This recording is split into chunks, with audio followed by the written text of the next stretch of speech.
La dernière fois que l'Italie a joué la Coupe du Monde, Donnarumma, là, vous le voyez, il a plus de 500 matchs en pro, mais il était même pas joueur de foot. Ce qui est encore plus fou, c'est que sur tout l'effectif italien qui était présent à la Coupe du Monde 2014 au Brésil, il y en a plus que 5 qui jouent encore au foot. Et du coup, on s'est demandé, genre, ils sont devenus quoi les derniers Italiens à avoir connu la Coupe du Monde? Déjà, rien que quand on prend le cas de Buffon, il y a de quoi s'éclater le crâne sur un mur si vous êtes italien. À l'époque, il jouait encore avec Carlos Tevez à la Juve.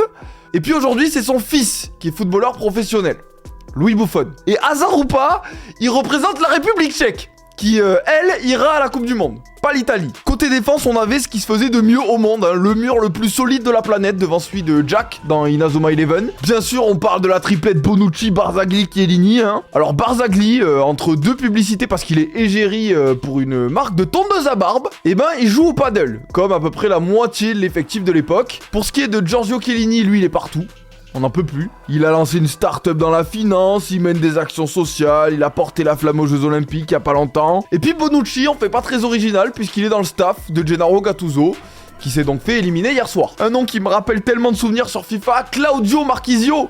Alors il y a une partie classique, consultant télé, il a créé une agence de joueurs de foot, il a fait la Kings League. Et puis il y a le petit plus dont personne n'est au courant, il a sa voix dans la version italienne de Zootopie 2. Voilà, on va le ranger tranquillement dans la catégorie on s'en fout, mais ça fait plaisir à entendre. Le nombre de légendes qu'ils avaient encore dans cette équipe, Daniele De Rossi, lui c'est très carré, entraîneur du Genoa en Serie A. Marco Verratti, c'est un des rares qui joue encore, je vous le disais. Il est du côté du Qatar, il est un petit peu ambassadeur. Et puis sinon, il s'occupe de son restaurant à Paris et il joue au paddle.